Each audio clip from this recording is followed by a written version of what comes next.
Hello, everybody. It's Rex Sikes, and this is All Things Rex, and it's another Thursday. And I'm so glad you're here, and I'm glad you're watching. I am so delighted. I am so thrilled with the guest today. He is a positive powerhouse who's helped literally thousands of people grow their businesses. Ali Mehdaoui, and I'm sorry, I am sorry, Ali Mehdaoui is the definition of the American dream. Excuse me. He's born and raised in Morocco. He was homeless for 3 years. Ali moved to U.S. 20 years ago to start a new life of opportunities. He married his high school sweetheart, and after working 90 hours a week in a restaurant, his marriage was suffering. He decided he had to do something, and through business and personal development, he created an abundance of success for a global community and through it for his own family as well. Ali's written 2 books. He's built global organizations. He's worked with 55,000 solo, or actually more than 55,000 solopreneurs to grow their businesses. And he's delivered countless talks and coaching sessions. And he's appeared on many of the world's biggest media platforms, including Yahoo Finance, Nasdaq Market Watch Network, King Times, the Los Angeles Tribune, New York Weekly, Roku TV, and he's been named the weekly top 10 thought leaders of 2022. I'm sorry, he's been named in New Weekly one of the top 10 thought leaders of 2022. So he joins me today, and I'm so glad that he's here. And I'm going to bring him on right now. Ali, it's so good to have you here. Sorry, I'm outdoors and I'm coughing up a storm while I'm trying to say and introduce you to the viewers. Oh, your voice is perfectly beautiful as it's supposed to be. I'm so grateful to have you with me. I'm so grateful to be here, and thank you so much for giving me the opportunity to spend a little bit of a good time with a young, amazing, courageous fella who is willing to do whatever it takes. And as I told you offline, I genuinely feel like you and I have been connected for a very, very, very, very long time. It really, and it was immediate, that connection. I mean, I felt it too, and I was like, this is amazing. So it's so nice to be able to share time with you in front of and with everyone else as well. Yeah, but this is the second time we're doing that. We actually did it in the Can You Really Think and Grow Rich tour. Yep. That the LA Tribune and Ace Productions put on back in June. Yeah, that was a blind date, and it was definitely a great one. I enjoyed every bit of those 28 minutes and 39 seconds. It was a whole lot of fun. Well, it was, and at that time, it was like, wow, I got to get to know this gentleman. I got to get to know him in much better, and so I'm glad that we're doing that. Yeah, I'm grateful for that too. Me too. So, Ali, I struggled to read your bio. You've done so many impressive things, but it wasn't always that way. It starts off, with you being homeless and then moving here and then struggling for a long time in the restaurant industry. So can you give us some of the backstory? And as you're about to do that, I want to remind the viewers who are watching live or in replay, the live ones, go ahead and ask questions and leave comments right now. Hit the like buttons and feel free to share the show. And for those in replay, you can still leave comments and like the show. But those watching now can actually ask questions of my guests, and we'll try and get them answered while we're on the air. Yeah, no, first of all, this is my favorite part. Is many people, unfortunately or fortunately, depending on their mindset, look at the hero story, right? Like the accolades. Well, that's the end result of a whole lot of work that went internally and externally. But I come from a very, very, very, very, very humble beginning, born and raised in Morocco, Northwest Africa. And though the country is so much bigger, better, greater, economy is booming, everything is fantastic. But for yours truly, I saw the struggle. I saw the pain of a third world country, and I'm not trying to make it dramatic. I'm humbled that I'm grateful. I had a home. I had a family, parents that try to do as much as they possibly could to give us the life that we should and could have. But my early childhood period of time was not necessarily filled with the best of memories, but I'm grateful for all of it. And the reason I say that, it made me the man that I am today. It allowed me to learn and become who I am before you today. Yes, we've had a lot of abnormal family situations, a lot of alcohol in the house, a lot of fights, a lot of trauma, a lot of pain from generation onto generation, and that carried onto us. A divorce happened. Unfortunately, mom and dad just couldn't work things out.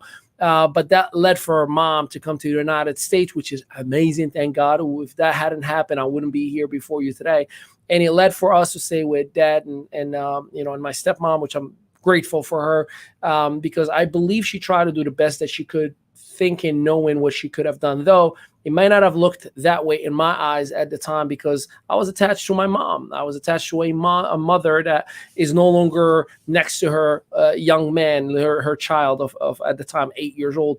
But things kind of got a little bit complicated. We didn't get along for the most part, and it led for a lot of those street stories. And I talk about them a lot with many people, and again, though our parents tried as much as they could, we've had a whole lot of heavyweights, especially 8, 9, 10-year-old. The last thing you want is to start thinking to yourself, okay, so it was mom and dad, and then now mom is gone. All right, why? What did I do wrong? And now there's a second mom who I don't know, and I feel like she is trying to embody her core values onto me, and I'm rejecting it because I'm like, I don't know you, lady, and why are you trying to replace my mom? And fights, arguments, issues, and then my they're my full sisters, but the world calls them stepsisters, comes into the picture. Now there's an attachment.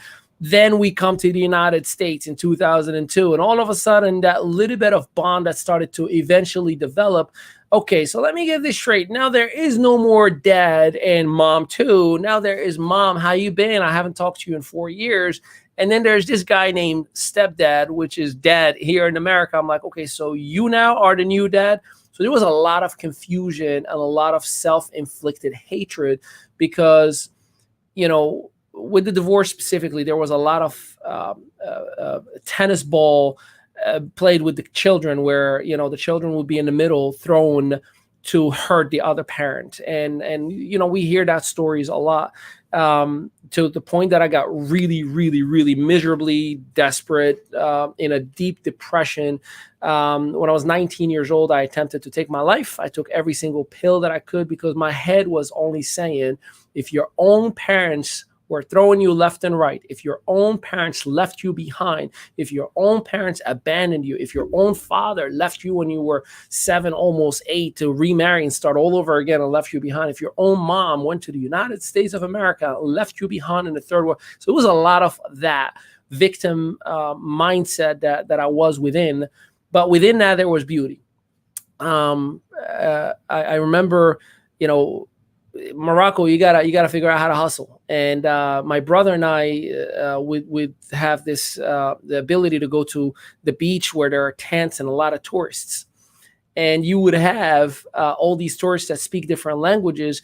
And I would get onto what we call the rock, like a little rock by the tent, and I'll start inviting these tourists to a tent where there's the business owner that is cooking, and that will be a little bit of what would be a vacation for us, and we're eating food. What I didn't understand and what I didn't know at the time, that was the very first time that I understood marketing. That was the very first time that I've become an expert at sales. That was the very first time that I identified my linguistic abilities, because I was talking in French fluently, and all of these other people, they're like, we want that guy to come in here and promote for me. Then I understood leverage. Like, okay, y'all want me. Who wants to pay for this guy, right? So had I not gone through all of those experiences and, learning the school of hard knocks, I don't think I would appreciate life the way it is today. I don't think I would appreciate success. I don't think I would appreciate wealth. I don't think I would have a sense of humility or remember where you come from and how it all began. So you got to take the good with the good, because ain't no bad in my land. And it just, it's been an amazing, incredible story. And by the way, Mom, Bubba, who my biological mom, my father and mother, and dad and stepmom are here in the United States. The whole family is together. When there's Thanksgiving, Christmas, guess what? Everybody is lined up together. The parents take pictures, their friends, everybody gets along. My sisters are here, and we're just, when I say we are the definition of the American dream, we certainly are. We took every sense of what the world would consider unforgivable sins, and we turned them into milestones and brick by brick to build this huge, incredible, lasting foundation that we have as a family. Wow, what a beautiful story. Unfold that, Rex. Unfold that. It's just so beautiful because, there are, a divorce is what, something like 60% of marriages in this country, I think. And I went through a divorce. My children are young at the time, and my daughter was 6, my son was 2. And one of the toughest things that I had to do, was being a divorced dad and going through that process. So it's not easy for the children. It's not easy for the parents. It's not easy for anyone. And it's something that definitely has touched lots of people in this life or in this country and worldwide. So I really thank you for sharing that, because there is hope, number one, and number two. And then the other thing is that some people, I think, define themselves by lack of hardship. Sure. They want it easy. They want it comfortable. They don't want any problems. They don't want anything to have happen. And yet, if you look at almost every celebrity that gets on a TV talk show, a musician or actor or speaker or writer, they all have either massive rejection, or they've lived in their cars, or they've been homeless, or they've gone busted, broke a number of times. Hardship is part of the process. And when somebody can take a look at it and say, if it hadn't been for my path, for the things that happened to me in life, I wouldn't be the person that I am today. And my success is based on my roots and the journey that I've took that's brought me to where I am right now. And that's just a very beautiful share and a powerful way to open the program. So I really do appreciate it, Ali. You bet. So with that in mind, you went, again, you were homeless, you worked in the restaurant industry. And then what happened? How did you change that? We're now a global leader in helping people with businesses grow their business, overcome, difficulty in their own personal and professional lives. What changed and what brought you to where you are today, beyond where we've been so far in our conversation? Well, the first thing is I think I've been blessed enough to have just the right, or sometimes the really wrong person in my life to show me what's right or what's wrong. And it started where, so my mother is a smart woman. Miriam, if you're watching, Miriam Rogera, I love you, mama. She had her friend, one of her best friends actually, was a psychiatrist, and she would have her sit with us and hang out with us. Little that I know, she's like, hey, you need to work on this guy. He's got a problem, right? And she would be just this friend that we would talk and whatnot. And she started talking to me many, many times, and, kind of finding out what is the happy place for me, and started advising me on starting to write, like, hey, just start writing stuff. And I started writing what at first was just my mind on journaling, that turned into poetry, that turned into lyrics, that turned into music. And I was like, oh my God, this is so great. Then you add my now wife, back then my high school girlfriend. Yes, we still exist. High school sweethearts are still there. She would believe in me. And I was sabotaging, to be honest with you, our relationship in many times, because I would always be the one that would say, you're just going to leave me like everybody else. And I wouldn't just verbally say it, but I would show it in certain behavior, right? Envy, jealousy, insecurities. Out of fear, I'll distance myself from her. But she would always be there for me. So she definitely built me up. And still till this day, she is my foundation, my rock, my sweetheart, my amazing, still girlfriend forever, my best friend forever. I could probably take on the whole show because I love that girl so much. But then I had certain individuals that were in my life that would challenge me in a positive way. Coach Schwartz in high school, that would say certain things that will ignite the great within me. Then when I turned 19 years old, and when you get to a lowest point possible, to the point that you want to take your life, it gets to a point where when you wake up out of it, you're like, okay, there's a reason why I'm still here. There's gotta be a reason. And very, very early, I started a career in the restaurant business. And then I had the people that would bully with authority. My ex-boss's general manager, he would say all the time, you went to culinary school just to work for me. I only have a GED, but you went all the way to that school just so you can work for me. And it started igniting this. I'm better than this. There's so much more that I can do. I speak multiple languages. Why am I just, sitting in here and waiting and looking at the restaurant and the burgers? I got to do more. So I've had a friend of mine, Douglas Minute, in 2009. Like the guy was calling me over and over and over and over. And I knew it was a network marketing gig. And I was like, I don't want to do Amway. No offense if anybody's in Amway. It was just my dirty mindset at the time. And he would call, and I'm like, hey, yeah, no, call me tomorrow. Call me tomorrow. This is when everybody was still calling. And one day he shows up in front of my house. And I was just going to call you back. But I was not. So then he goes, all I need is 7 minutes. I'm like, you got 10. And if it is anything with recruiting, I'm going to tell you, no, get out. So he walks in and he puts a DVD for you children. That is a round CD-ROM that we used about 15 years ago. And it was a video of Tony Robbins, Zig Ziglar, Jim Rohn. And it was just bits and pieces. And they were all talk about, it's time for you to find your freedom. It's time for you to find the best version of yourself. It's time for you to not only meet us at the top, but from the top. You would hear all those taglines that we think they're classics right now. And boy, if I tell you, I looked at him, I'm like, I don't know what this is, but sign me up. He goes like, well, that was just so you know what am I passionate about and who is behind this project. Now let me show you the model. All right, so it was a network marketing company. And I went in with the get rich quick lottery ticket. I'm going to get in and I'm going to get rich. And I put $1,000, $500 for me, $500 for my wife. I will skip the part that my wife almost kicked me out for not consulting with her and spending $1,000. But I told her, give me 30 days and we're going to make our money back. And what do you guys think happened after 30 days? We did not make our money back. It took us about a year before we made our first check. And that's because I was an amateur. I was, not being a professional. I was treating people like pieces of meat. I'm hungry and I want to eat. Come on, let me recruit you. And the moment I made a decision, like, you know what, maybe I should listen to the pros. And I was told, you got to be a professional. You got to work on your personal attitude. You got to work on your personal hygiene. Ali, you're smoking a pack of cigarettes a day and you're like cursing left and right. And you have no regards to people. And all you do is interrupt everybody that's speaking. How do you want to attract anybody?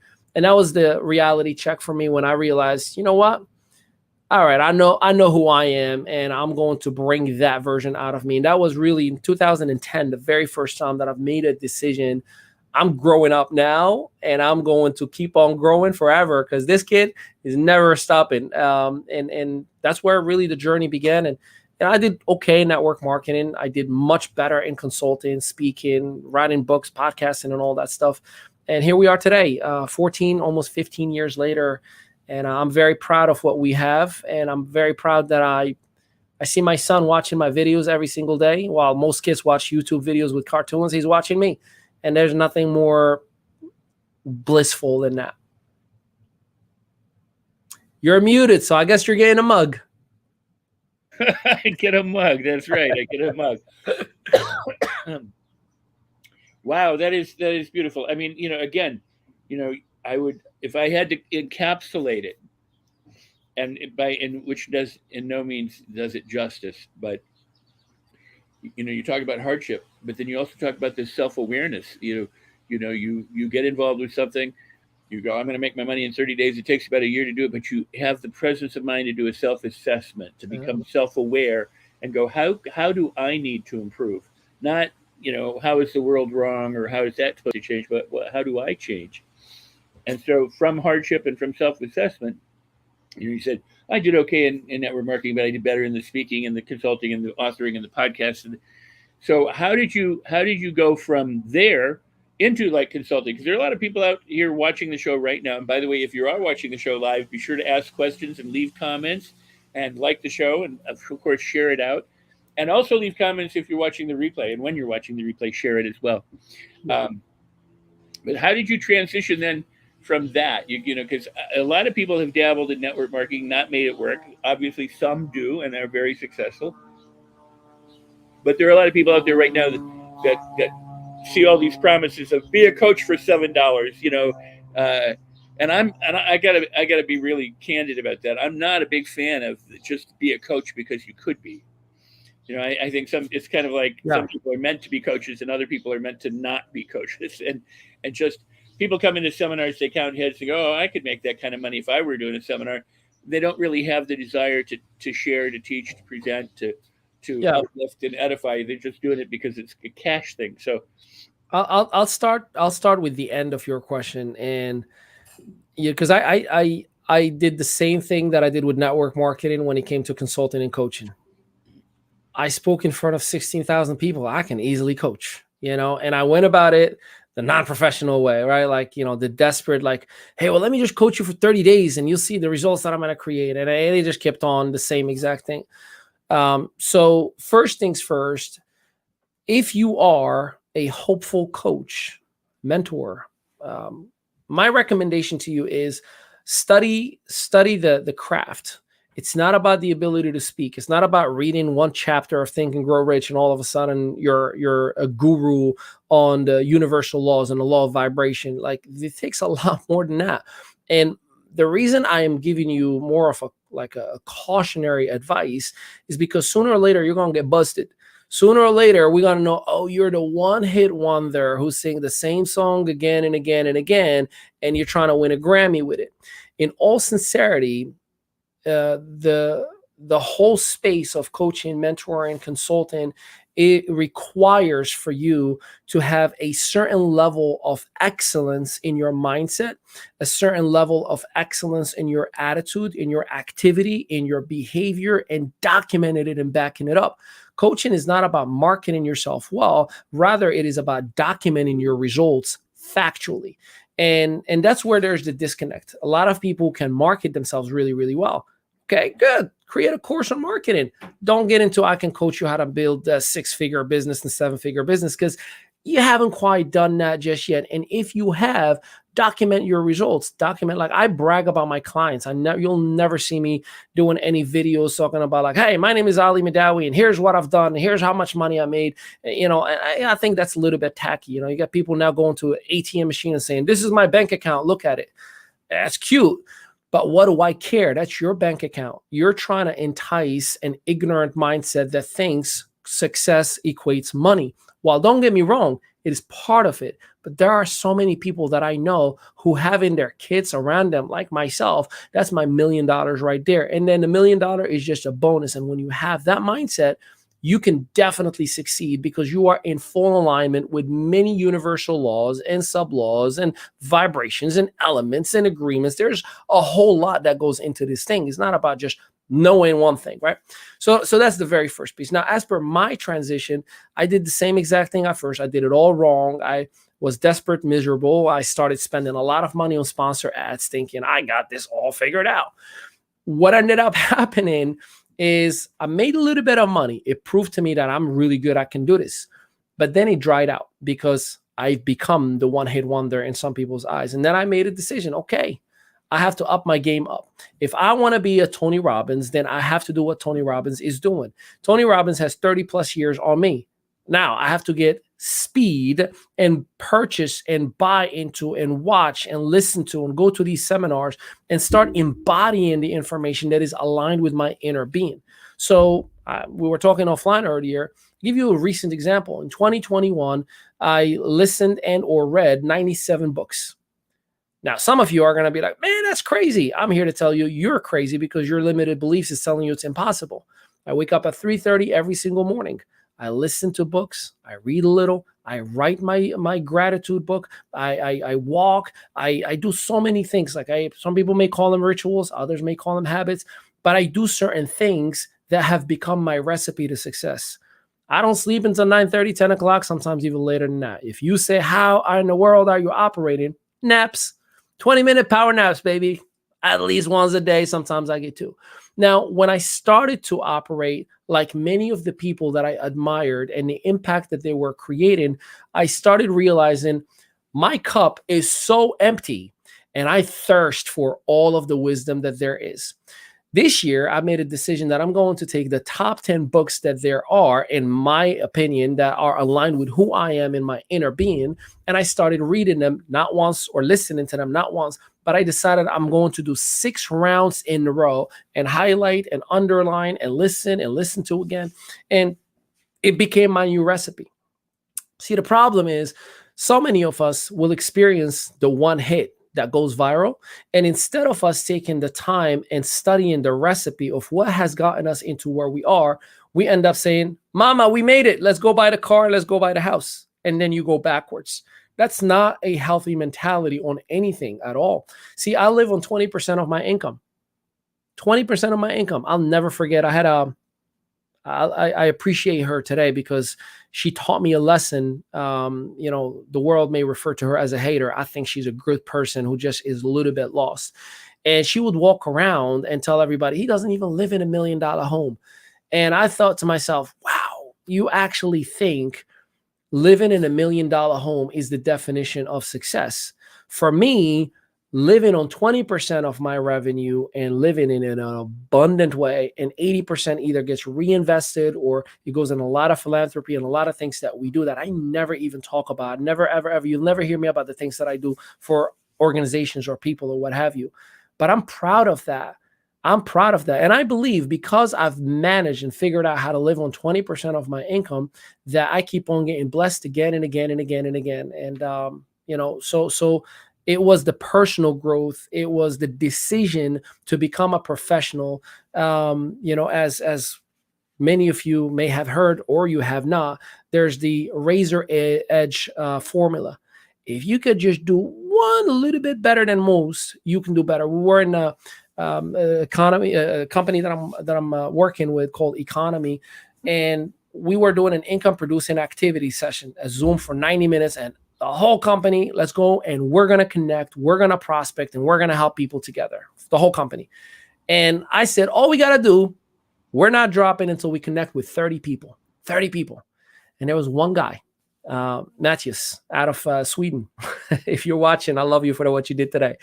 So I'm like, hey, did you get your 30? Did you get your 30? Did you get your 30? He said, I did 31. I was like, okay, I see what you did. He goes like, I just wanted to make sure that I'm number one. I got more than, and that's the razor edge formula. So every single day I try to take one step closer, further, more. I try to read one page further, better, more. I try to listen. I just try to get a little itty bitty bit better. And if I do that, I know that I am a little bit closer to my mission and my goal to bless so many other people. So wow. I hope that answers your question. No, that is powerful, very powerful. And it does. It answers so many, I think, questions that people have. And I want to remind the viewers that they can ask questions of Ali while we're here together live, and certainly leave comments. That is really powerful. Going way back with the idea of coaching and mentoring and actually putting in the time and the energy and the effort and the investment to become good at what you do rather than just trying to cash in on something.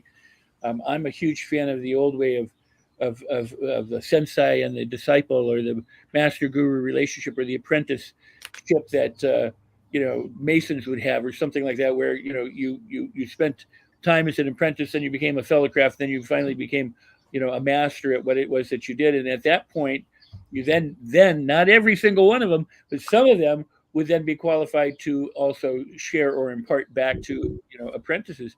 And we've lost that in this day and age. We go through primary education, which just kind of has you do book learning and some exams, regurgitate the material, and get a certificate or a degree. And not that it isn't valuable, but I'm just saying that it's so many people now are into this fast track kind of approach that to really take your time, and learn and listen and pay attention and develop yourself. Now, what you just said in at the back end of where we were is to be a little bit better, to do a little bit more, to read an extra page, to continue to grow, to this pursuit of excellence. And it's not exhausting. It's not. You're not trying to take massive action every day and wear yourself out and bang your head against walls. It's taking those little steps that produce a lot of change or a lot of result for you. You say, I get up at 3:30 in the morning, I do these things, this is what I do, I take a power nap. These are the kinds of things that people can do. 100%. Yeah, I mean, and so it's so wonderful that you share that, because if you, and the other thing, if you can live on 20% of your income, it means you're making a significant income. So this in and of itself is something that should not be lost on people. Yeah, and I'll tell you, for anybody who's wondering on that, it's called humility. When we started blowing our bank account and growing it, we didn't say, okay, let's go and get the Bentley. We said, okay, how can we reinvest this and stay where we are, because we have enough. See, when you are enough, you have enough. This is where recession or depression or inflation or anything with Asian at the end doesn't matter. Because from the very beginning, my mindset was not, I want to get more. It was, I'm enough. I just want to bless other people around me. See, when you do good and you are enough, you feel like your plate, your cup is so full. You're like, hey, you want some? Cashews, almonds, anybody? Have some. Because my plate and my cups are so full with goodness, with abundance. I am overflowing with greatness. And it has allowed me to be gracious and abundant with clients, where people were bootstrapping and they were declined by people who, had success in network marketing for a year. And they're like, oh, if you want me to work with you, it'll be $50,000 in a year, and they're like, Ali, man, I'm desperate. I'm like, why are you desperate? Because I don't have 50,000. Why you need to pay 50,000? Well, I don't know. It's too expensive. Well, what is not expensive? I don't know. 300. Cool. Give me 300. Come on, let's go to work. And because of that, our closing ratio was 100% because I never declined anybody, and whether the person wanted to go, to a full experience, to all the way to the Los Angeles Tribune, or, being around Rex Sikes, or they just want to like, hey, I just want enough to figure out how to get 3 customers. We always said, sure, we can help you. And it increased our relationship with people because they felt I was invested in them and in their success instead of just my bank account. I decided no longer to fall in the trap of marketing, because unfortunately it's a blurred line in marketing. Marketing is no longer documenting who you are, what your value is. It is now about hype. No wonder Facebook is charging $7 per engagement, like $7 per actual, real engagement. Like, that is more expensive. People used to complain about flyers in the mailer, and it was like 30 cents a mailer. And you're paying $7 just so you can say, I got a video with 1 million views. That's great. What kind of impact is that video doing in the marketplace? That's what I would want to know. Wow. Those are so powerful points. And I think, the people who succeed, it appears, the ones who really do well, and by success, I think we share the same definition. It isn't the things that you have; it's who you are, and how much gratitude you have, and the ability to give to other people, whether that's your family, your friends, or even strangers. But givers do seem to get a whole lot quicker, faster, and easier than those who simply want to take. Sure. And I've been in this business, if you want to call it a business, self-improvement or personal development business, for over 40 years. And I've seen, people come and go. I've watched how the industry, if you want to call it that, has changed, and the marketing. And when the internet first started, our business, when the Wi-Fi happened, the internet, we went from direct mail costs to almost zero, because now, we could you have a presence on the internet. And then people who wanted the 4-color brochure would say, hey, could I get your 4-color brochure? And then we would mail it. But otherwise, it was all like trying to mail to warm leads or cold leads, or whatever. Changed everything, and it was great, you know. But at the same time, suddenly anyone who had read a chapter of a book could say the same thing. They could say, "Hey, I've got this and everything." And what happened with the personal development industry is that the very people, in many ways, who are promoting it and who are leaders in the industry, they still appeal to the old model of, hey, you need to have a better house, a better car, a better jet, a better yacht. You have to be surrounded by, you know, the trophy people and everything else. And they put the emphasis on acquisition as opposed to transformation. And so you see them with their jets and then their high powered, you know, penthouse suites, or in front of their mansions, their pool, and everything else. And it's another big trap for people, because then people go, well, I want that. And I'm sure, you know, I've spent so many days, so many hours in very, very wealthy people's homes across this country and this world, who have all this stuff and who are not happy. And even though I can say that for 40 years, people still go, well, give me the yacht, give me the plane, give me the this, give me the that, as opposed to, how do I transform myself so that these things I could enjoy, but I don't need to have them. Yeah. And that's something that we're in a interesting marketing place where I'll tell you this, Rex. When I speak to somebody, about the sense of abundance, I'll talk to people and they're like, whether you're in the gym or walking around, and like, what are you listening to? I'm like, oh, you were born rich, or Think and Grow Rich, and they're like, oh, life is not about money. I'm like, yeah, but what you're doing right now, you're promoting your ignorance. Same goes for that person who's like, well, just give me the yacht. You're promoting your ignorance about a relationship that you should have with wealth, about understanding wealth is energy. I'll give you, and again, Bob Proctor teaches this very, very well. And I say teaches because my man is always around. He's just in a different vibration right now. And he, in the You Weren't Born Rich seminar, and it was in the early 90s, he had a dollar bill in his hand, and he said, this right here is just a vibration at a very slow frequency. Once upon a time, it used to be a tree, and then a tree became a piece of paper, and then they printed this on it. So it was just a transference of energy at a different frequency. And then he's like, now, this is $1, but I'm about to take its value away. Ready? And then he burns it, and he was like, where is it? It just transformed in a different form. So wealth is not just money. Wealth is not just health. Wealth is not just relationships. It is a combination of many different elements, but you decide what that menu is. You decide what that recipe is. So instead of you identifying my success is what that guy or that gal has or are living, and you're ignoring your own self-interest, you're ignoring your own well-being, you're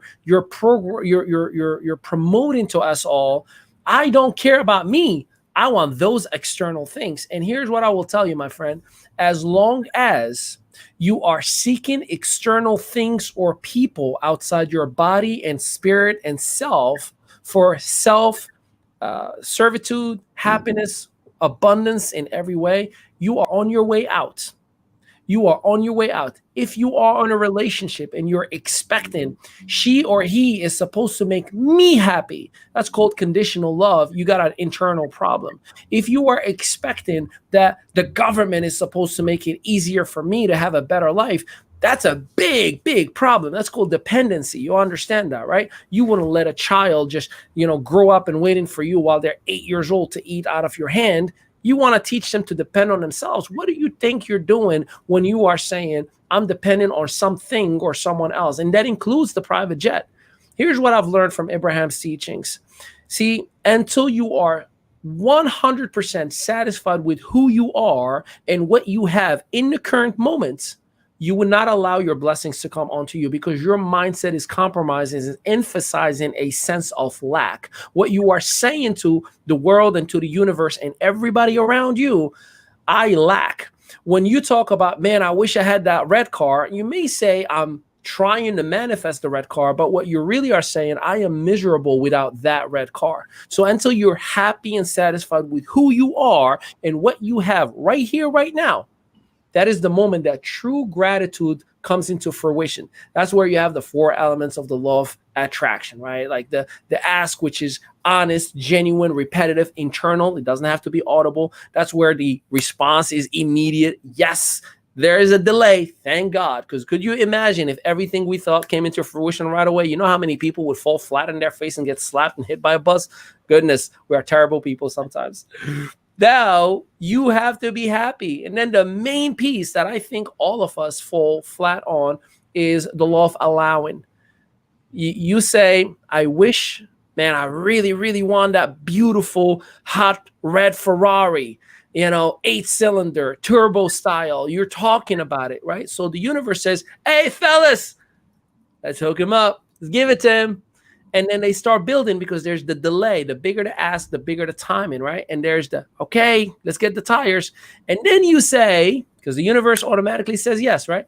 And then you say, but the insurance is probably going to be really expensive. And guess what? The world and universe says, hey, hold on. We love him so much. And we listen and pay attention. And we always say, your wish is my command. Don't build that car because we don't want him to get stuck with a bad insurance bill. So stop. Then you say, but the oil changes once a year and it's going to be $850. That's crazy. They say, more of a reason, do not give him the car. He is not ready. See how you're stopping your own blessings?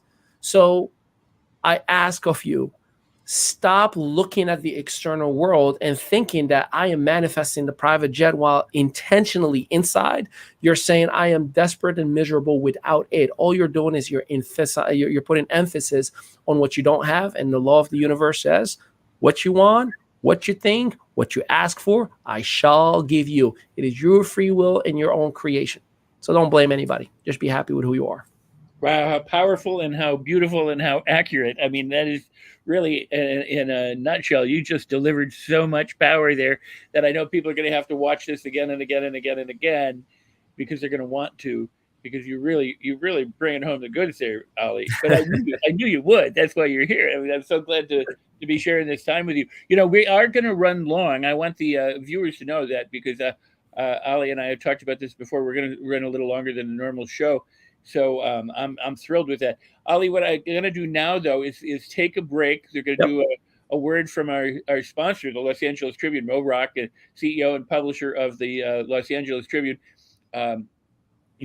provided space for the show to happen, the All Things Rex Worldwide show. Best in the biz. And indeed. And Ava Emanuel, who's behind the scenes helping produce the show today, is just a godsend and an asset and a blessing. So I want to do... take a moment here and pause for the Los Angeles Tribune so that people can see what a wonderful sponsor we have. And we're on the Los Angeles.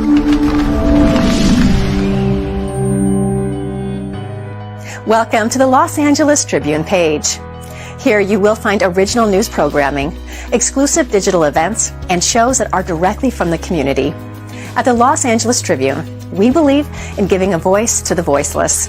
We are proud to be the only national brand to empower everyday people to make a difference. Since 1886, our reputation has been built on truth and responsibility. Thank you for watching and making a difference. For general inquiries, contact today. Thank you on behalf of the Los Angeles Tribune team.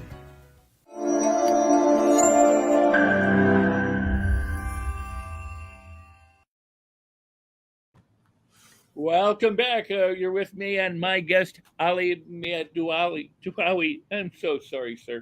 Hey, it's all good. Like I said, my wife gets it wrong. It's Mehdaoui, baby. Mehdaoui. It's if I can't screw it up on the air, then I don't deserve to be on the air. All I require is when I see you, give me a big hug, and then it will be all settled. You got it. But I want to, before we dive back into it, I want to say one thing about Mo Rock and the LA Tribune.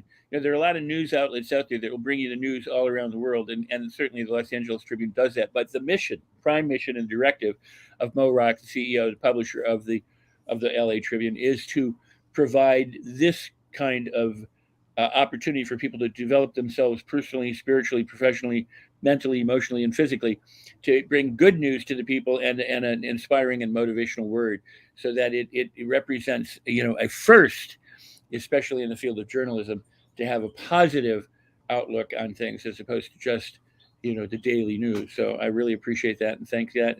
And Ali, thank you so much.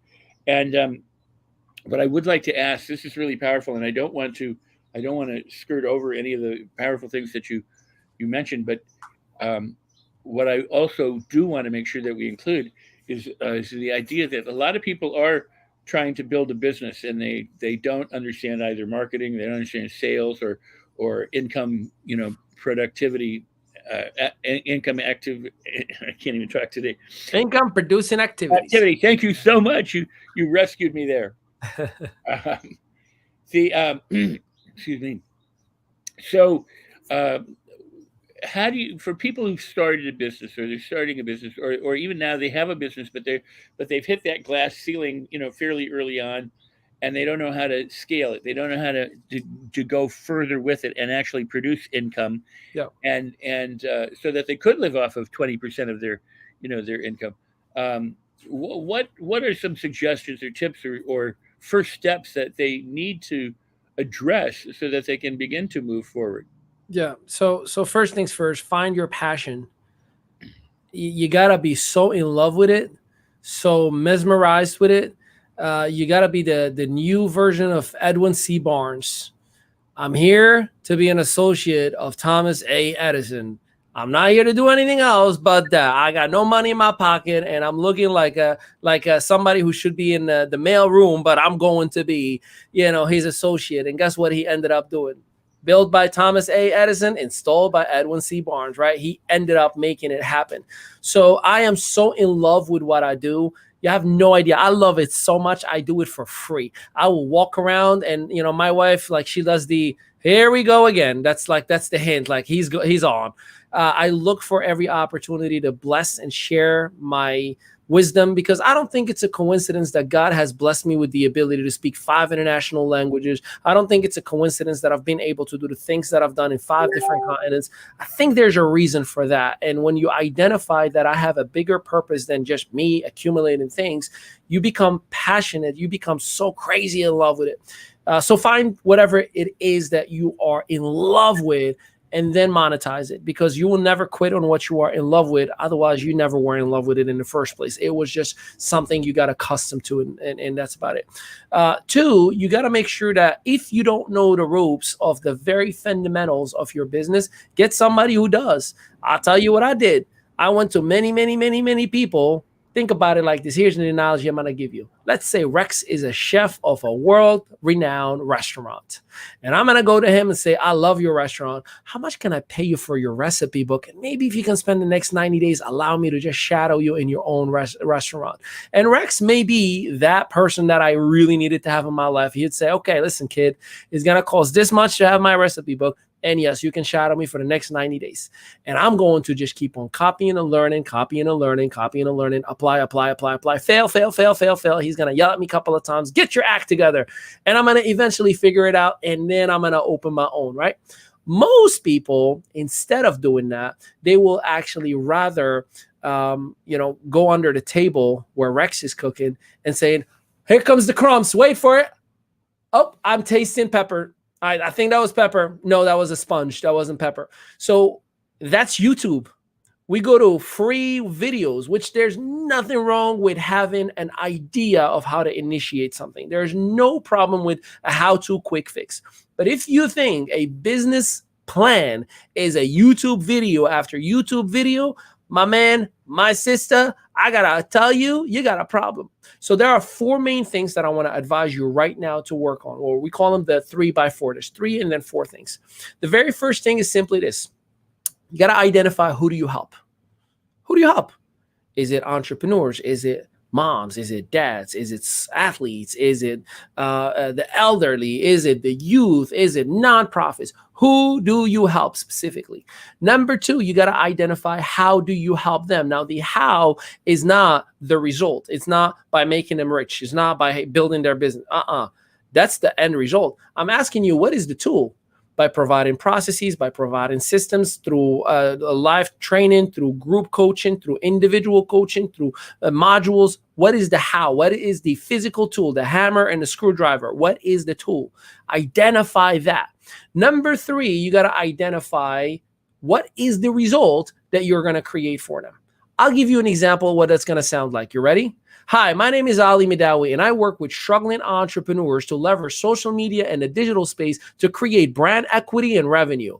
Who do I help? Struggling entrepreneurs. How do I help them? Leverage social media and the digital space to create what? Brand equity and revenue. See? When you identify those 3 pieces and they become your 3 commandments, man, you will absolutely hit a home run every single time because you know who to talk to. You know how you're going to help them, and you know the results that you're going to create. Now, you got to back it up with education. Education is something you do for a very long time, and the day you stop is the day you're out. I educate myself every day because technology changes. Information is always available, and I only know less than 5% what it actually is out there for me. That's the first 3. The 4 is operational pieces. What is your vision? See, your vision is not what you know now or your mission statement. Your vision is what was, what is, and what will be. I need to be able to envision it and see it. When did you start this entrepreneurial thing? What was the I am so sick and tired of being sick and tired moment? I need to know that. Your prospect needs to know that. Your contractor needs to know that so they can buy into the past, because that's called relatability. I relate to your past. Then the present. Right now, I'm just working on a few different elements, but I'm still struggling a little bit. But I have a coach, a mentor by the name of Rex, and he's working with me and showing me the ropes with his 4 decades worth of experience. Now it's transparency. I can trust you because you're telling me where you are. Then the future. But I look forward to expand my business in all the Anglo-Saxon speaking countries. That's the future. That's the visionary, the desire. You need to know and have the ability to communicate that. You need to identify the next, out of the next 4, the second one. What is the culture that you're building? Is it dadpreneurs? Is it boss babes? Is it just do it and shut up? What is the culture that you're building? Because everything that we do is around culture. The Los Angeles Tribune has a culture within it that people belong. Culture brings people together. Culture is the definition why we are excited about being with one another. Number 3, what problem do you and only you solve? Boy, everybody feels like they're falling flat on their face on this one. I'm not asking you what is your offer. I'm not asking you what is the solution that you provide in your service or your product. I'm asking you, what problem do you and only you solve? See, here's the answer. What problems have you and only you have solved in your adult life and in your professional life? See, I can go back way back until I was in Morocco and identify all the things that I've gone through. Those were my lessons. See, I can help somebody overcome a trauma of sexual abuse because I was there. I can help somebody overcome a struggle of poverty because I was there. I can help somebody identify how to overcome depression because I was there. How to overcome addiction because I was there. How to overcome bad credit because I was there. How to overcome not trusting the right people. Like all those things that I have lived and failed through have become now the list of the real problems that only I can solve, because it's like a DNA, a specific lineage of issues that I've figured out how to solve. And I don't care if you're Tony Robbins or Eric Worre or Darren Hardy, they have their own identity of lineage of problems that they've gone through and solved. And I have my own. It gives me my own unique approach to my business, and I can truly help people. And I wear it like a badge of honor. For those of us who say, well, you know, I'll give you an example. The concept of Christianity, the word Christian means a follower of Christ. And if you think about what did Christ say to his disciples before he ascended? Now go and teach everything that I have taught you.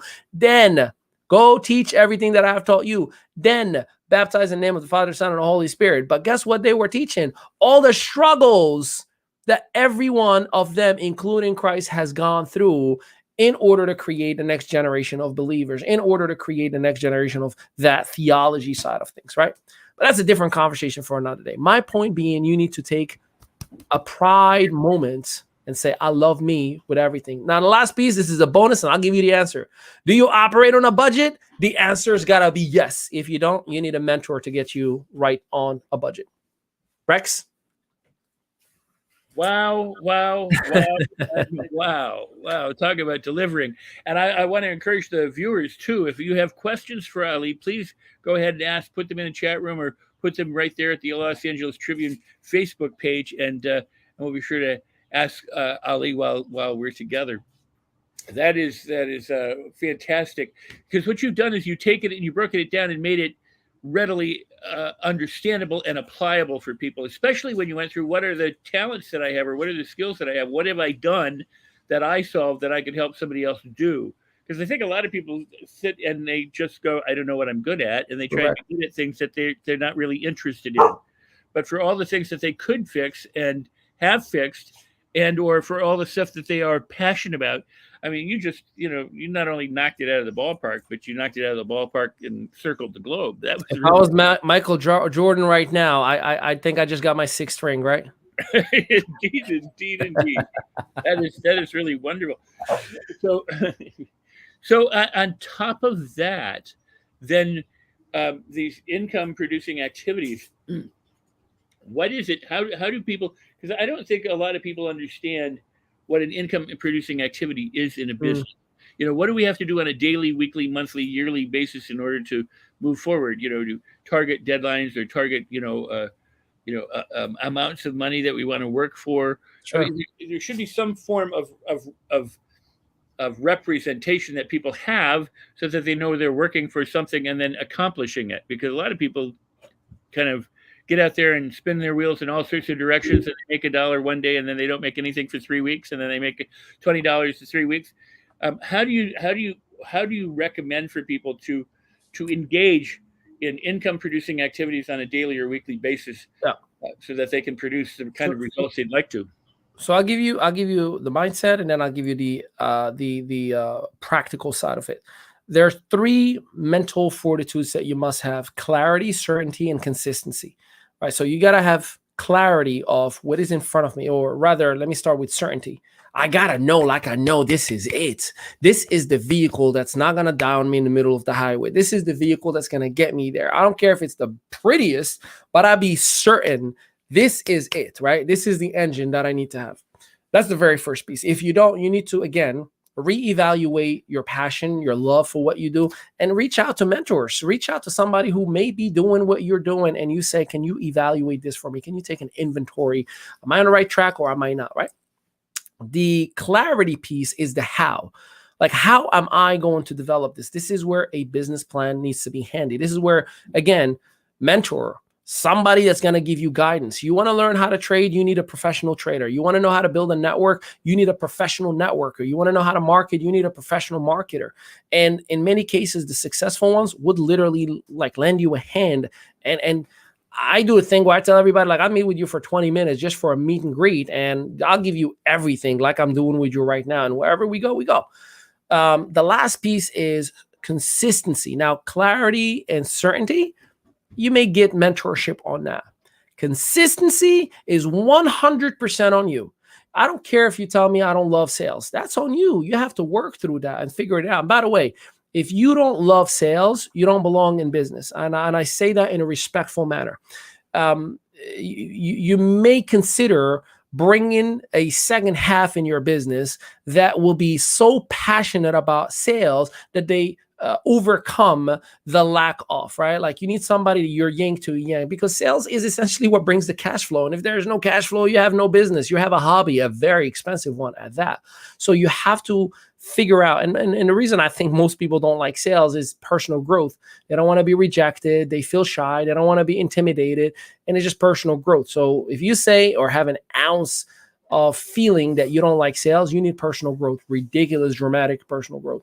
Now that's the mental side of it, right? Let's go into practicality. I'll tell you what I've been doing since 2014 that I've learned what I do every single day. I'll give you, if you figure out, well, not figure out, if you do, I'm literally about to give you my recipe book right now. This is how we monetize day in, day out. This is how we keep our pipeline ridiculously full. Number one, Organic, by the way. There's no sponsor ads. There's no funnels. What I'm going to share with you right now, organic. I make it a point. Not a single day goes by without reaching out to 30 people. And when I say reaching out, not presenting a business opportunity or an offer or a service. No, just, hey, Rex, I haven't seen you in a while. How the heck you been? That's all there is to it. That's right there is a connection. So I make it a point that before I go to bed or early in the morning, 30 a day. Now you may say, why 30 a day? Let's play with some numbers, shall we? See, if I do Monday through Friday, 30 times 5, that's 150 people. 150 people times 4 weeks, that's 600 people. Let me ask you a question, ladies and gentlemen. When was the last time you had 600 people in conversations with you simply by being a good friend? Hi, haven't seen you in a while. Beautiful family pictures. Awesome profile picture. Hey, I saw pictures on vacations. Where was that? Just say, happy birthday. Facebook does the work for you on that one. Just connecting with people. See, by default, that human being, or from what we see, it's about, if you do 30, about 5 to 7 will reply to you same day, if not within the same week. Now you have dialogue, conversations. So let's just say, Rex, that out of the 600 people that I connected with, 90% aren't talking to me, have no interest to engaging with me, don't even respond. Now that's 90%. That's ridiculous failure. 10%, you still have 60 people who are excited to talk to you. When was the last time you had 60 people who want to talk to you and want to learn more about what you have going on, right? Now, when you have a dialogue, we suggest to go into what we call discovery mode. That's when you're looking for somebody's pain point. Genuinely, if you use this as a technique or strategy, you will get caught. People feel your energy, even from computers. That's why they talk to you and then they disappear on MIA on you. So you have to genuinely be a good person. And you say things like, Rex, how are you making out with these gas prices and crazy economy that we're in right now? And I wait. Rex may have 2 answers. Be honest with you, I have a Tesla and I work from home. So life is good, my man. Man, that's awesome. There is no pain point. I'm going to nurture the relationship and keep it going. If he says, killing me, I am not liking it. I don't like the diesel car that I have. And to be honest with you, I don't even know what I'm going to do because whatever I make, I put it right back in the gas tank. Pain point. Now I can be a person of value. So that's the discovery. After the discovery, then I will go and prospect because now I know he is a qualified person. I know he's a struggling entrepreneur. I know that I can help him. So I ask, well, what are you doing about it? I mean, do you have any plans? No, I don't. Well, dude, I totally relate. Here's what my wife and I have been doing to eliminate the commute. We figured out how to get paid from our cell phones. Do you think Rex will have an ounce of interest? All he has to say is how. Then I go and offer whatever it is that I'm offering. That is what I do because remember those 60 people a month? Let's just say 90% of them have my dog ate my homework excuses. My wife won't let me. My husband won't let me. I don't have money. I don't have time. All those reasonings, right? Whatever they say.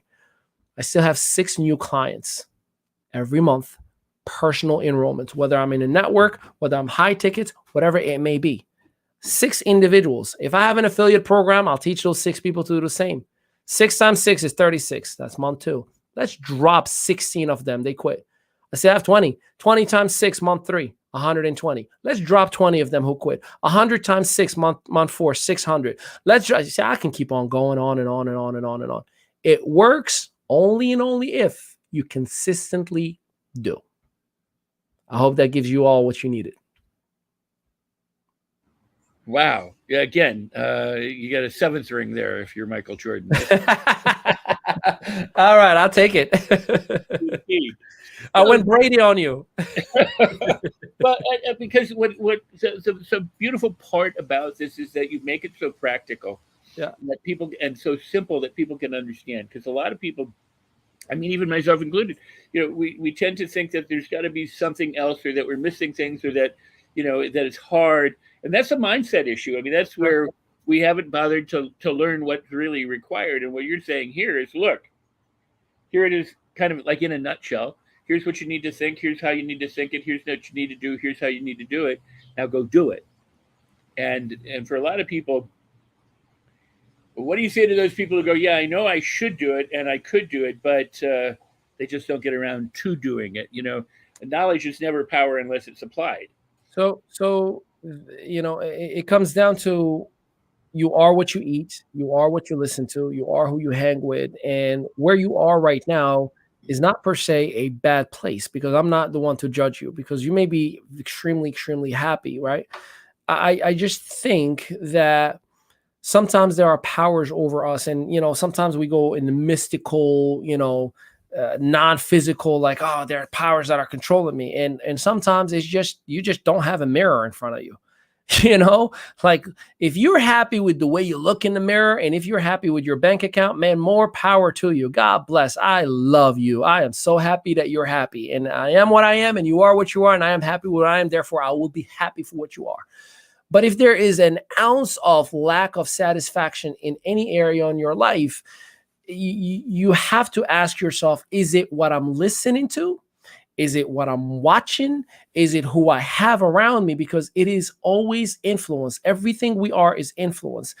Energy is transformation from one person to another. Emotion is energy in motion. So when you have people around you, put it like this, I guarantee you, and I know you've heard this before, if you take the sum of the 5 people around you all the time, you are the average of their income, you are the average of their language, you are the average of their look, you are the average of everything that they do.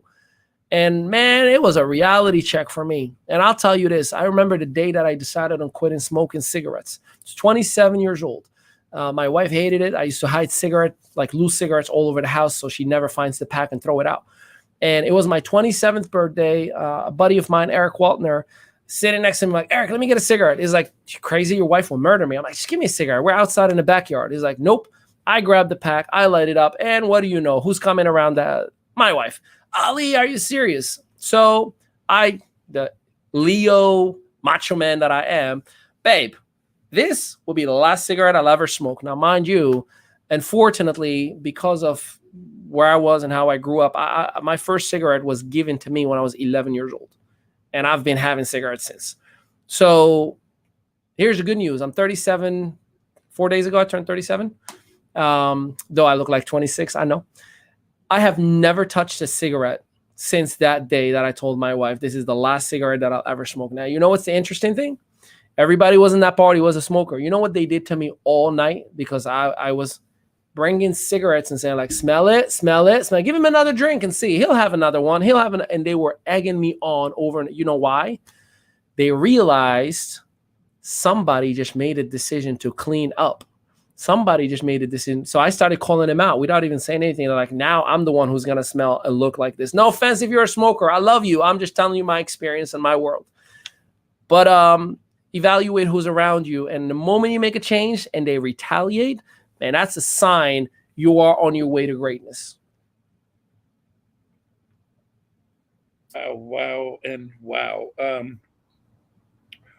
This really begs a question here, because there are a lot of people who are influenced by people around them and they're strangers, and it doesn't matter that much, but they're still influenced by it. But then there are those who are in love with somebody, and that, Sure. And I'm not saying, end relationships or things like that, but even the Wright brothers' father was like, hey, you guys are idiots, give this whole flying thing a rest, you're embarrassing the family. Told them you're going to go to hell. He would tell the whole congregation, because he was a pastor, they're going to hell. They have a signature with the devil. That's like, can you imagine? Anyways, it's a tough one. Well, no, I mean, just saying that there are people who are involved with other people who are not necessarily good for them, and yet they love them, but the person is not helping them with their dream. Do you have any advice or a way of helping a person to understand? Sure. They don't necessarily, I'm not saying that they end the relationship. That's not the point. But how do they navigate that? How might they? Yeah, I could tell you. So you are talking to a guy who defied and was positively and spiritually and in a vibration harmony rebellious. I am a rebel. I defy everything, and my family were always a traditional family, right? Like, remember, I come from a third world country, very, very old school values, predominantly Muslim country. And as soon as I come to the States, I'm like, hey, tattoo me. I want one of those. And they're like, what are you doing? He goes against everything we believe in, right? And I started studying different faiths and, holy books and just started learning everything that there was, because my curiosity was out of this world. And I had all of my family members positively gang up on me sometimes, right? It felt like, what do you call that when somebody has alcohol issues and they get around to help him? An intervention. I had an intervention every other weekend. You're going to do this business stuff again, and you're always talking like you're positive, but you're driving a Chevy Aveo 2006 that was voted the worst car in the year. How could you pretend? And, and what they didn't understand, I was operating at a much higher frequency. I was already living in a different dimension that they could not see physically. Now, I had two options, and at first, I used to fight back. If you don't buy from my company, I don't even want to talk to you. Like that was the I never made money Ali. And then I learned, love them anyways. See, when somebody comes to you and defies you and tries to fight you, they're trying to force a belief onto you. But what they really are trying to do, I want you to react like me. Why are you being nice? Why are you being calm? Why are you being positive? It's like the cigarette experience. Everybody was trying to get me back to smoke again because they realized I'm getting called out. This is a healthy version. I see my potential self, but I don't want that. So they wanted to bring back what they see in themselves within me. So I started loving really, really hard. And boy, it was hard, to get your own family member, to pick on you and make fun of you. And, it was just terrible at times, but I had to learn. Again, it was an experience for me to grow. So first things first, if you feel some type of way when your family member says something that bothers you, one, it is 100% your responsibility to figure out how to overcome that feeling, because you're allowing, like you say, I feel, not you feel for me. No, I feel hurt. I feel mad. I feel sad. You are responsible. But on top of that, I personally needed to really and truly figure out a way to show them through my action that here is what a good person could and should be like, and it's because of this thing. Let me give it to you in different elements, and I'll make it as short as I possibly can. So first things first, let's look at it from a theology standpoint. Started learning other faiths, and I would mention to my mom, like, hey, there's a Bible study, and they're like, you're going where? 666? Why are you like, what is going on with you? This is not where we go. I'm like, no, I just want to study and get educated. Like, well, come with me, you're more than welcome, right? And then I worked on myself, where my mother started seeing that the people that were around me that were studying, they were just genuinely good people, religion or not, Bible or not. They were just genuinely good, awesome, happy people. And the change started to occur where, like, why am I judging my son just because he wants to learn about something else? And it wasn't just for the Bible. I mean, it was for everything and anything that I would put my hand on. And I am a curious, positive rebel. I love every single thing that I learned. The moment you start showing them, here is what I can and should be, not read the book or you're going to go to hell. No. Be the heavenly creation on earth right now. Be the lights. Be the change you wish to see in the world, right? Mahatma Gandhi. I mean, I can go theology or none. There's the same fundamental. The law of cause and effect. Whatever you put onto the world is going to come right back to you. The law of correspondence. We are all parallel. We walk the same walk while we may be walking in different languages and different buildings. The law of polarity. You may think that the world is bad. I think is good. So the law of divine oneness. We are one. We are 100% interconnected. So whether you call it Buddha, God, Allah, Muhammad, Jesus, I believe that God will appear to you in the form that makes you more comfortable. That's all there is to it. Because once upon a time, somebody embedded in your head that the ghosts are going to come out and eat you. And you started associating darkness with evil. While I associate the whole world with goodness. I see good. I love good. And the world is my bank account. The more I deposit into it, when it's time for me to withdraw it, I find it. So be careful what you deposit in your bank account. Well, that's a truly beautiful principle to keep in mind. The world is my bank account. Be careful what you deposit into it. But I agree with you. I always say that the world is what the world is, and then it takes a human to judge it. Before there were humans on the planet, things happened, and there was nobody around to say it was good or bad or right or wrong, or we add that to it. And that is a gift of consciousness that we're able to do that. But I believe that it's not there for us to misuse, but to understand how to use, to be able to make distinctions in a way that's positive. The more distinctions that a person can make, for example, the richer they can be. If you look at, I was talking this morning about art, that in my then wife was a fine art major, and she kind of educated me. I'd walk into a museum and go, yeah, okay, I see all this stuff, great art. And she'd get me up to a painting again, but look at the brush strokes and look at the light and look at this and look at, did you know that this is what it took? And what happened is I developed an appreciation for what went into the production of this piece of art, so that when I looked at it from a distance and responded to it as one thing, now I could go, wow, I mean, there was really some thought and effort, and it made me feel even closer to it. Yes, sir. So the ability to make distinctions, for a lot of people, they go, I just want fun, but then they don't know how to operationalize the notion of fun. So you say, well, how about this? They go, nah. How about that? They go, nah. How about that? They, nah, that's not fun.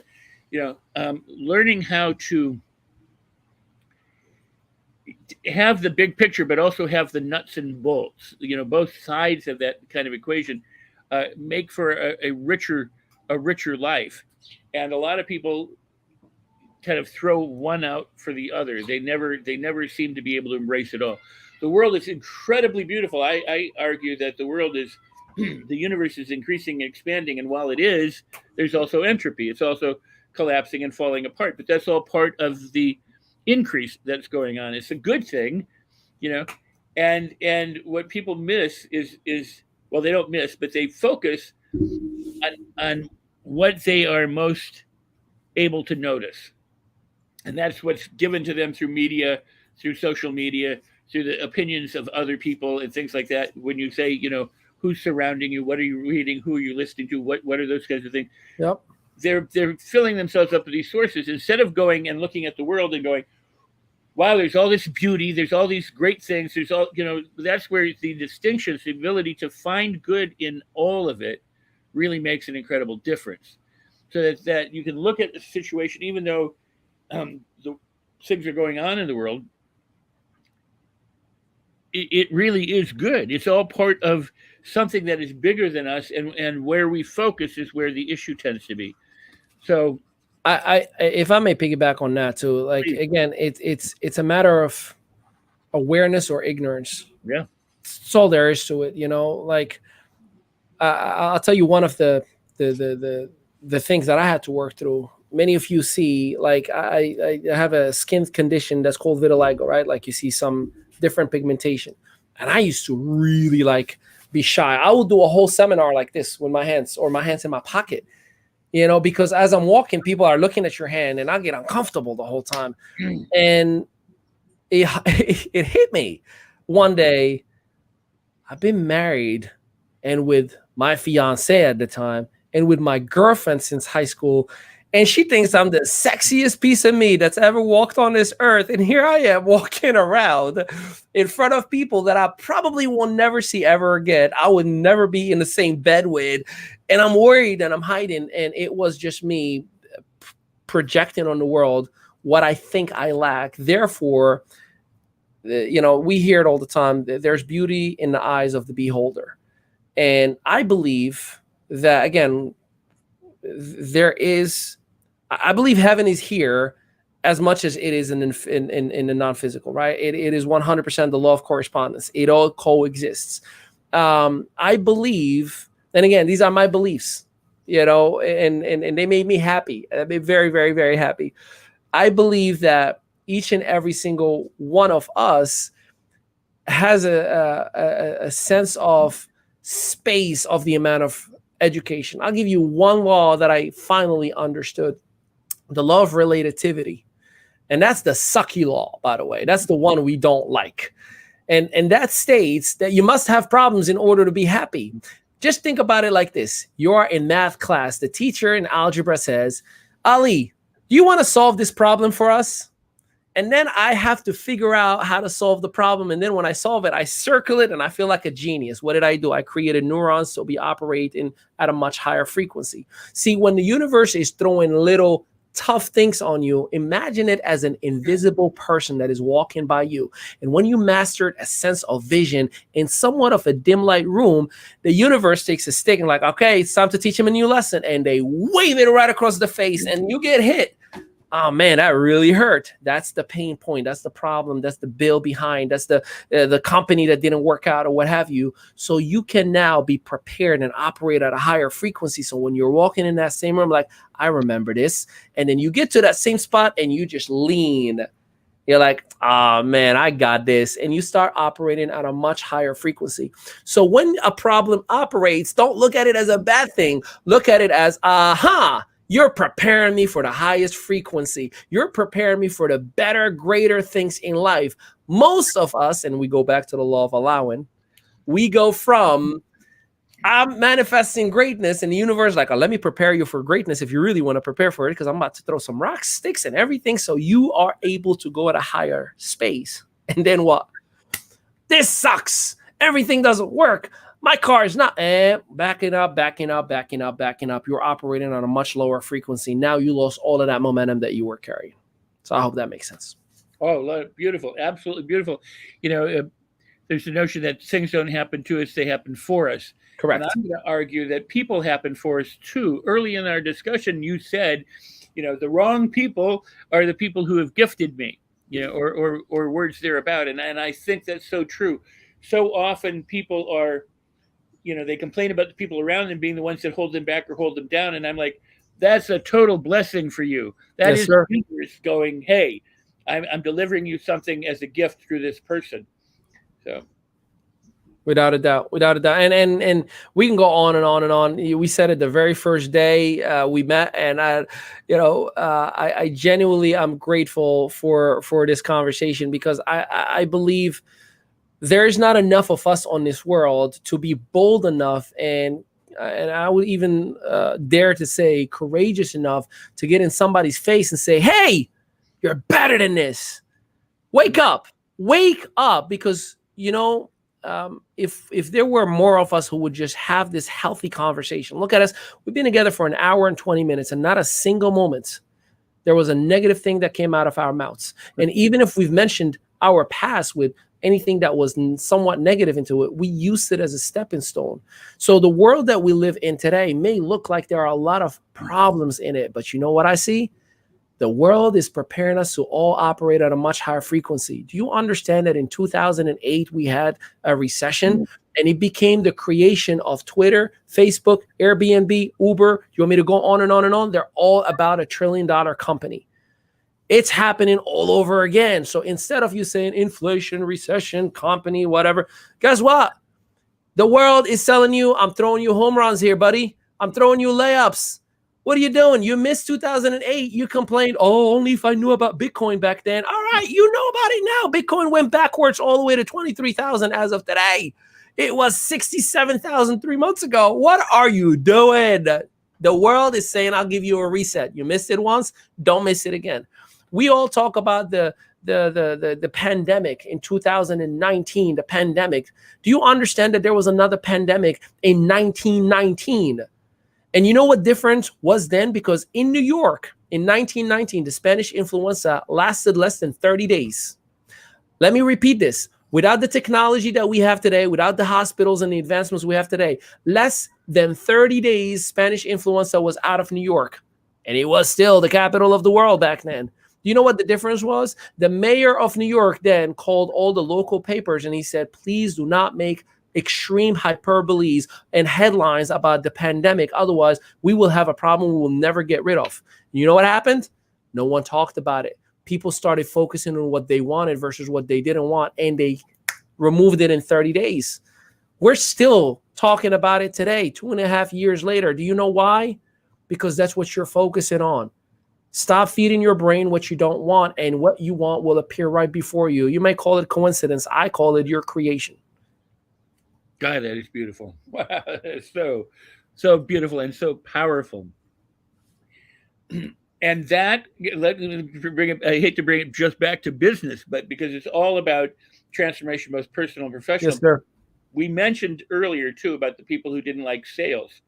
And there are those people who go, Yeah, I don't like the whole thing about taking money or asking for money or doing it. It's a relationship, with the idea of money, whatever their mindset is.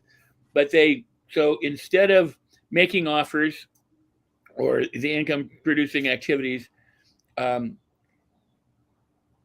they kind of give lip service to you said you're got a hobby, not a business, if you're not making money. But they kind of give a lip service to doing it, but they don't exude. You know what I'm saying? And there's a dichotomy between what they think and who they are and what they represent. And so then they try and sell, but they harbor these I don't like selling. Yeah. So They're I believe even those who figured out how to create some sales have those thought processes, and here's why, right? So there's a difference between a wish and a desire. A wish is just a thing that, like, man, I would love to travel to Bora Bora. A desire is, so I'm deciding I want to go to Bora Bora and I'm going to do whatever it takes around it. When you have the whatever it takes mindset, you start to develop new neurons. It's like a muscle, right? Like, I don't want to go to the gym every single day. I don't want to at all. But guess what? I identified I either have to or I will have to eventually when a doctor says you have to kind of lose some weight and do certain things, right? Many of us have the wishful thinking of the results that we want, right? Like, I want to make $1 million a year. All right, great. You have to reach out to 600 people a month. Okay, you got to give some to take some. The law of compensation is going to compensate you for whatever you want, but you got to give some to take some. Now, if you so much that your heart does not desire anything, you just, like I was in culinary school and I was like, I'm not baking. I don't want to bake. I don't like baking at all, right? I understand that. But what I did is I went to the chef and I said, I will clean, I will wash, I will do whatever you tell me to do for the next 2 months. Just don't make me bake any cake. I'll do cookies. That's about it. And I paid the price somehow to get somebody else to collaborate with me. So you may have to pay the price differently. So if you do not know how to sell, figure out how to learn, or you're going to have to hire somebody to do it for you. There are appointment setters, there are telemarketers, there are high ticket closers. There are so many different elements, but you're going to have to give a big portion of your business. You may say, but I own the business. Yeah, but your commissions, you don't. Because when you give 50% of that sale, you can say you own a business, but they kind of own 50% of your money. So technically you don't. And for that person who does not have a good, healthy relationship with receiving a currency for a service, do you know what our bosses have done or do currently? They are having us deliver a service and we are the byproduct where the money goes to them. They call that leverage. I really would recommend you would consider learning the new skill, because all it is a paradigm that you have to shift. A paradigm is a set of ideals of ideas that develop into habits. And right now, someone in your life embedded the idea. It may be the banker that made you feel like they were a jerk and I would never want to do what they're doing right now. Why would anybody be that guy? But you put an idea in your head that that's what sales is. And I'm here to tell you, sales is simply being compensated for being the best solution-driven person that you can be. Sales is not about being a hardcore closer or a vibrant, dynamic, great-looking guy. I know I am, but that's beside the point. It is all about, I'm going to solve a problem for you, and I'm going to get a little piece of the solution as well. I'm going to get you a mortgage, and all along the way, getting you your dream home. I'm going to get a little compensation along the way because I have the skill, whatever the skill is, and I'm going to bless you with it. And all along the way, let me put it like this. And this is literally the final point. Jeff Bezos. Jeff Bezos was being on by a journalist. Oh, you're worth $200 billion. How could a man be worth $200 billion? You are wealthiest than most people in the world combined. And he's going on him. He's like, I appreciate what you're saying. And I think if you Google Jeff Bezos, a picture will come out that says a 1999 where I spray painted Amazon on a wall where I was worth minus $3,000 a day, where I didn't have any money in my pocket. And I was driving a Toyota. And what you got to understand, when Amazon hit $1 trillion in value, and Bezos was worth 200 billion, you got to understand that 800 billion was directed and going to everybody else. So for him to accumulate that success and wealth, he had to give away and bless $800 billion of his success to everybody else. Not many people will argue that, but I will say with all love and respect, you would be just promoting your ignorance to the laws of the universe, to understanding why he knew I have to give it all away. Business owners understand they're the last ones to get paid. They get paid well, but they do payroll, they pay receivables, they pay all of their vendors, they take care of their clients, their refunds, taxes, and then they get paid. Wow. That's beautiful. And I got a text while you were talking, and they said, well, this is great. This is fine. I need to develop these skills and everything. I mean, they're very positive in that regard, but they said, I'm so in debt. I don't know what to do. I don't even know how to begin to get out of it. Well, beautiful. Is there any hope? What can I there is. Be careful, whomever asked that question. You're talking to a guy who was homeless for 3 years in a third world country. So brace yourself. We're about to embark on a journey for a lifetime. So here's the difference now. The person who just asked that question either has a cell phone or a computer that they're watching this video from. That person has access to Facebook or any social media platform. That person is sitting somewhere right now as we speak that either has an attic, a garage, or a basement with a whole lot of stuff that they have not used. They're hoarding clothes, cabinets, VCRs, fax machines, you name it, you think of it, bicycles. Here's what I would recommend that you do right this second or as soon as we get off this show. Go and take a picture of every single thing that you have not touched in 90 days or 180 days plus. Post those pictures in Facebook Market and put a price tag on it. I would guarantee you with everything that I am, and I know this for a fact, and I'll tell you why in a second, that somebody somewhere will say, is this still available? I'd like to buy it. My wife literally, and I told her it's wrong, you should give it all away. You know those old computers that have like speakers that were this big that you have to connect with the audio and video plug? Okay, my wife posted those in Facebook Market for $40. And somebody said, is this still available? And I said, I'll be damned. There's no way somebody's going to come all the way to my house and bring $40 in cash, knowing that they can very well go to Amazon and get an extremely new for less than $30. And guess what? The guy showed up. I said, babe. She goes like, all right, fine. She gave him 20 back. She's like, hey, just take this back. My husband said it's only worth $20. I was like, it's worth free, but I'm not going to be arguing with you. And they bought it. So you can do that. You have the ability to go a garage sale and take $60. I'm sure you can figure out how to make $60 once a month and go to a garage sale and buy 60 items for $1. Clean them out, polish them, put them on eBay or Etsy. You can go to a dollar store right now as we speak. Get $60. Some items are more than $1. But anyways, get $60, get 20 to 30 items. Put them right back on eBay for $3 a piece and watch yourself gain profit. I don't care what you have to do. Get onto online trading. You can start with as little as 10, 20, 30, 40 bucks and just make sure you're reinvested. There are so many good things in this world, so many abundant options and solutions. It's not that you are so much in debt. Your thinking is. And the moment you free your mind and say, I'm going to take these glasses that keep seeing debt, and I'm going to put these glasses that keep seeing opportunity. Woo! Everywhere I look right now is money, money, money, money waiting to be cashed in. And that, my friend, is some of my solutions for you. Oh, again, mic drop is so very, very, very powerful.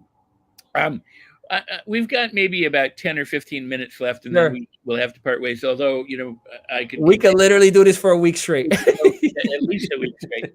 And maybe we should just do our own little, here's our summit. We're going to just go. You tell me when and I'll be there. Right. We'll just do it. I love it. No, I truly, truly love this and love you. And I appreciate you being here and making time. Can I share how this happened? Yeah, please. I've been wanting to have Ali on as a guest since we met, and I had some scheduling things that changed. And so I said, Ali, can you be a guest? Well, what I didn't realize was I asked him for next week and then said, okay, he's on the show this week, which is what I needed to change for. And I said, hey, you ready to do the show? And he's like, I thought we were on next week. And I said, oh. He said, don't worry. I'll have to move things around, but I'll move them around and we'll make this happen. And he did. And that's why he's here today.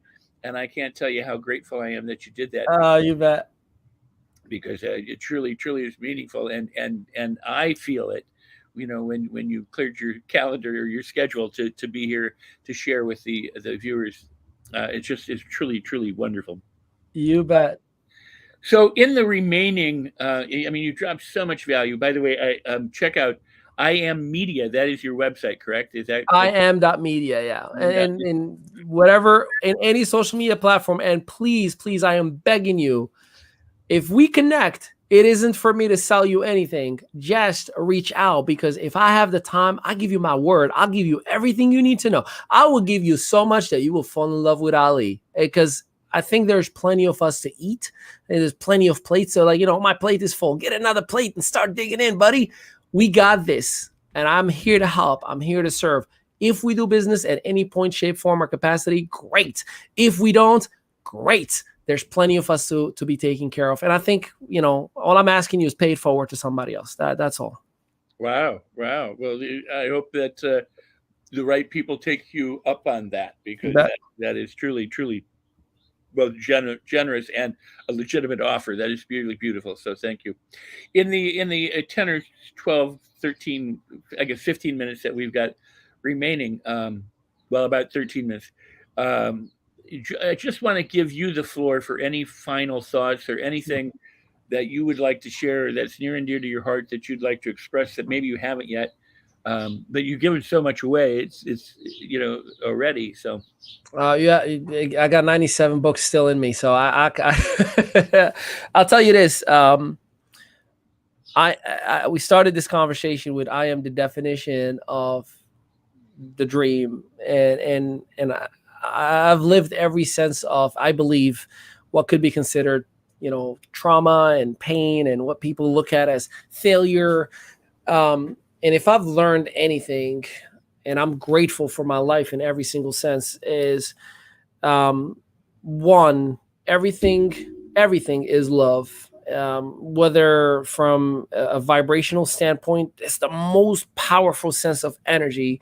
And from a theology standpoint, even, any messenger of a God, or, Jesus Christ said, God is love. He equated the whole creator to love.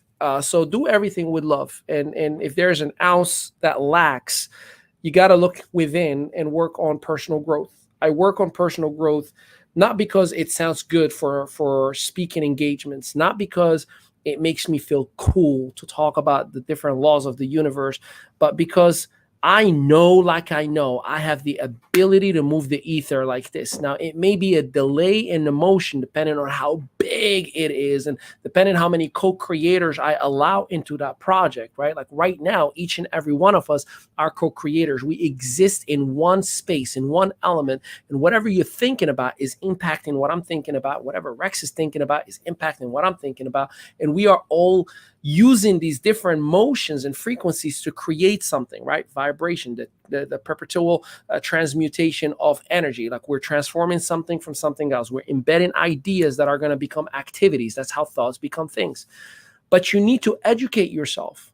It is not enough to just desire. It is not enough to just wish. It is not enough to meditate. You have to have action plans. Again, the law of action.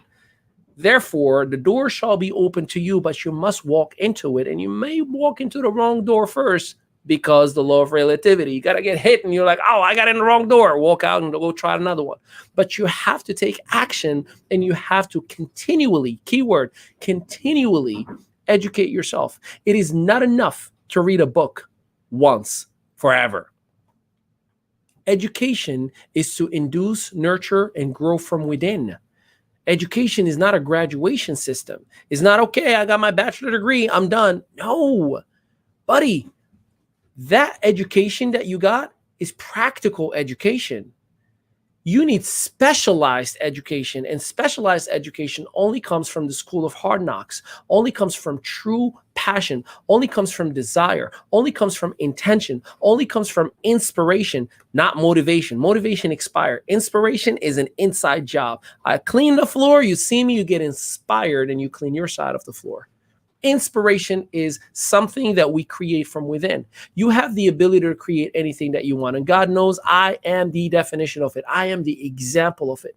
Do you understand that you're talking to a guy who said me no English 20 years ago? Not a single word of English. You ain't hearing an accent, all right? He's even a little urban for you, huh?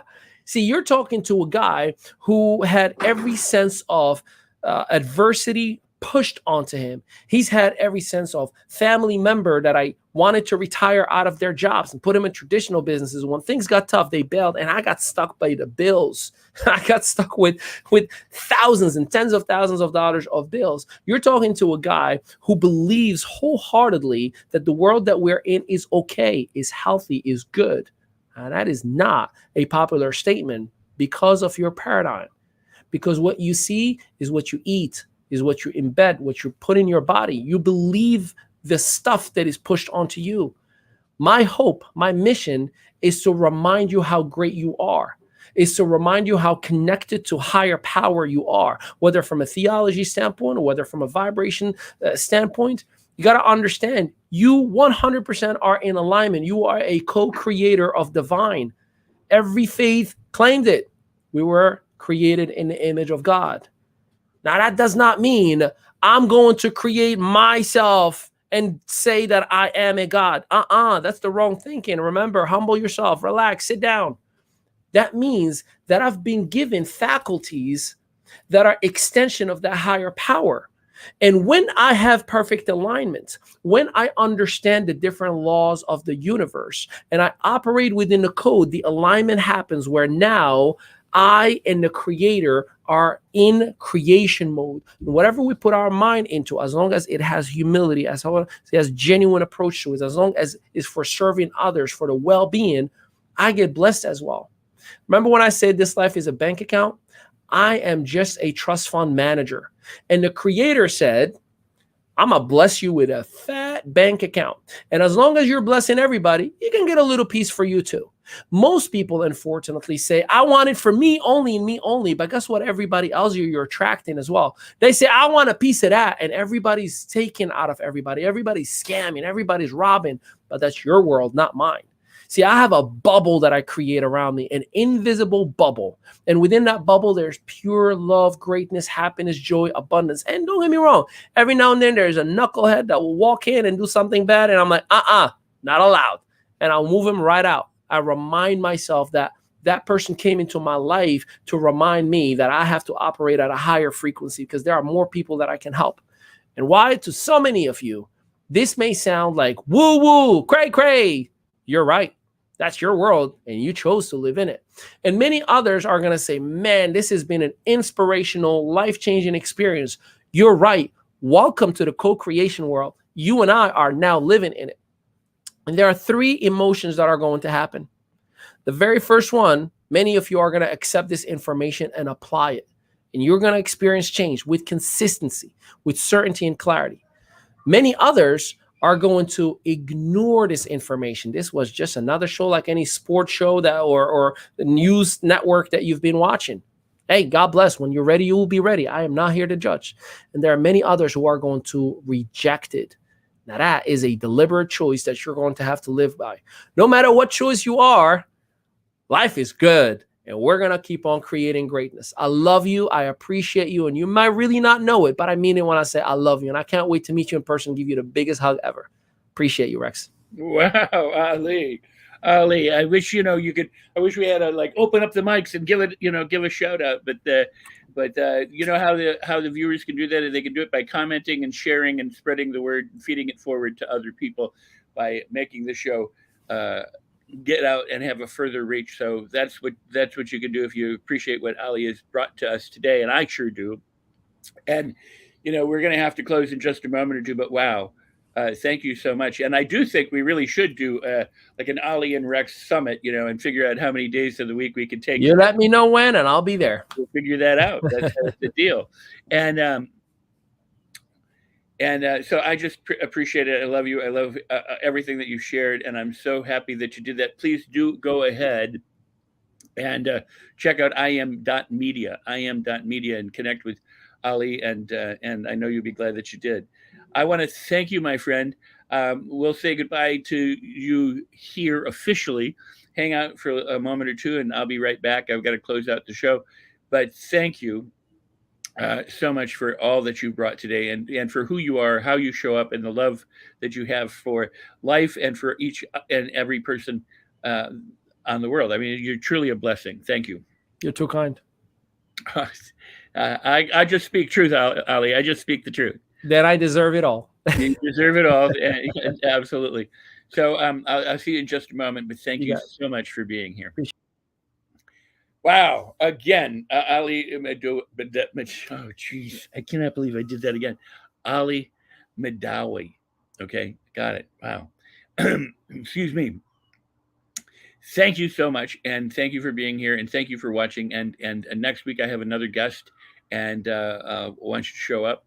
It's every Thursday, 3 p.m. Pacific, 5 p.m. Central, 6 p.m. Eastern, right here in the Los Angeles Tribune. We're also on YouTube, Twitch, Twitter, LinkedIn, obviously Facebook, Roku TV, and elsewhere, Periscope and other places. So, wherever you find us, please do share us, hit the like button, subscribe, and comment. That's one of the ways that you can help my guests reach more people, and I appreciate you and love you for doing that. I'm going to tell you a little bit about my book. We're at the close of the show. It's Life on Your Terms, Create the Life That You Want. It was written by me for that very purpose, so that you can begin to live the life you want, create the life that you deserve to have by managing your mindset, your thoughts, your feelings, your actions, and your words, so that you can skyrocket the results, again, that you deserve. When you purchase the book from Amazon, I give you a bonus training called the Mastery Loop, which is a powerful online training. I've been teaching it for over 40 years, and it's about how we master our mindset, our thoughts, our feelings, our words, our actions, and any skill or talent that you want to master. It's normally $497. I'm giving it to you as a bonus. You just take your receipt code from Amazon, you plug it in at rexsikes.com/book, and that training will be made available to you at absolutely no charge. It's yours, and it's there to accompany the book, because I wanted to give those people who took the time and energy and effort to actually get the book and then read the book, something powerful for them as a gift. So that's my gift to you. Remember, if you think of something as a problem, it is a problem. But if you think of something as a blessing, it is a blessing. This is why I say be filled with gratitude and celebrate everything. I'll see you next time.